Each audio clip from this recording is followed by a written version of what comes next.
तो है गाइस, स्वागत है आपका मेरी फर्स्ट वीडियो में। तो आज की ये वाली वीडियो होने वाली है अली बाबा और दास्तान काबुल की जो 50वां एपिसोड है उसका रिव्यू। तो जल्दी से स्टार्ट करते हैं इस वीडियो को बिना किसी देरी किए।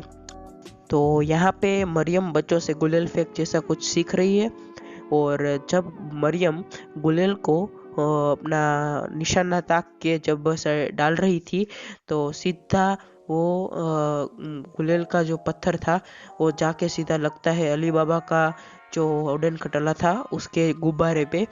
और अली बाबा का वो गुब्बारा जो था वह वहाँ से ऊपर से टूट जाता है वो गुलेल की मार से। तो यह देखकर सब अली बाबा के दोस्त फातिमा सहित सब लोग घबरा जाते हैं, सब लोग चिंतित हो जाते हैं। और फातिमा अली से कहती है कि तुम अपने जादू से कुछ करो। तो तब अली कहता है कि मुझे कुछ जादू बादू नहीं आता है। फातिमा ने पूछा तो यह कैसे उड़ा रहे थे?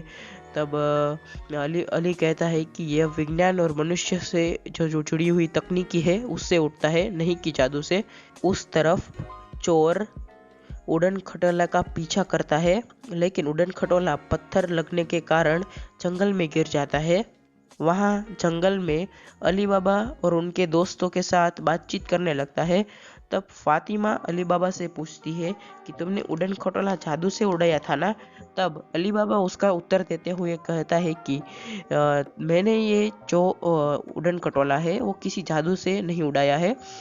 इस दुनिया में जादू जैसी कोई चीज अस्तित्व में है ही नहीं, इसलिए तुम ये सब पूछना रहने दो तो बेहतर होगा। वहाँ चोर सोचता है कि जिस जगह पे वो उड़न खटोला गिरा था उस जगह से चोर जहाँ खड़ा है वहाँ से 10 गांव की जो गलियां है वो पड़ती है। तो वह सोचता है कि कौन सी गली में कौन से गांव में वो उड़न खटोला गिरा था। तो वहाँ चोर जादूगर को ढूंढने के उद्देश्य से यह सोचता है कि उड़न खटोला किस दिशा में गया होगा।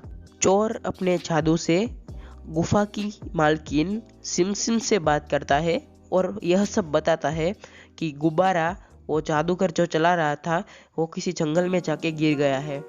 और सिमसिम इस चोर को कहती है कि उन्हें जल्दी से जल्दी ढूंढो, वो जहाँ पर भी हो जाके उन्हें पता लगाओ कि वो जादूगर किस दिशा में गया। दूसरी ओर फातिमा अली से यह सच उगलवाना चाहती है कि अली को जादू आता है। अली से कहती है कि मैं किसी को नहीं बताऊंगी कि तुम्हें जादू आता है। अली यहाँ और एक बार कहता है कि यह बात गलत है कि मुझे जादू नहीं आता है, यह तुम पूछना रहने दो ही तो बेहतर होगा, क्योंकि सच में इस दुनिया में जादू जैसा कुछ होता ही नहीं है। फातिमा ने कहा तुम्हारे अब्बू को तो जादू आता था तो तुम्हें क्यों नहीं आता? तब अली ने कहा कि अब्बू हमारे लिए जायदाद में मकान, जमीन इत्यादि देते हैं, लेकिन जादू कभी नहीं देते। वो जादू एक कुदरती चीज होती है जो हमें अपने आप से प्राप्त होती है। उस तरफ काबुल शाही में सद्दाम जादूगर की खोज करता है। वह खुर्रम और बेहलाद के बारे में सोचता है। उन्होंने जादूगर को ढूंढा होगा कि नहीं, इस बारे में वो सोच ही रहा है।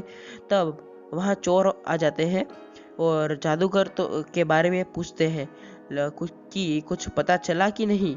सद्दाम कहता है कि मेरे लोग उसी को ढूंढने में ही लगे हुए हैं। सद्दाम चोर को यह दिलासा दिलाता है कि हम इस जादूगर को जल्द ही पकड़ लेंगे। यहाँ चोर पूछता है कि हमें यह कैसे पता चलेगा कि तालिस्मान हमारे आसपास है। वह बात चोर सिमसिम से पूछता है। तब सिमसिम कहती है कि तालिस्मान का जो हिस्सा मिला है वो हमें बताएगा कि तालिस्मान का दूसरा हिस्सा कहाँ पर है। जब एक तालिस्मान का टुकड़ा दूसरे तालिस्मान के टुकड़े के आसपास होगा तो वह तालिस्मान का टुकड़ा और वो दूसरा तालिस्मान का टुकड़ा दोनों चमकने लगेंगे, तब हमें पता चलेगा कि तालिस्मान कौन सा है। तब सिमसिम काला जादू करने वाली किसी को बुलाने की बात करती है। इब्लिस को तालिस्मान के बिना जागरूक कर सकता है वही चीज। तब चोर पूछता है कि हम ऐसा कुछ कर सकते हैं कि बिना तालिस्मान के हमारे आका इब्लिस उठ सके। तब सिमसिम उसका उत्तर देते हुए कहती है कि मैं कुछ काला जादू करके ऐसा कुछ कर सकती हूँ जिससे जो इब्लिस है वो बिना तालिस्मान के ही जागृत हो सकता है। और यहाँ अली का भाई कासिम हकीम से मिलता है और वह कहता है कि हम हमारे यतीम खाने में एक बड़ा दवाखाना खोलते हैं। हकीम उसके लिए हाँ कहता है, लेकिन कासिम अपनी शर्त रखता है कि आप अपनी दवाइयों को पैसों से लोगों को बेचोगे, नहीं कि मुफ्त में।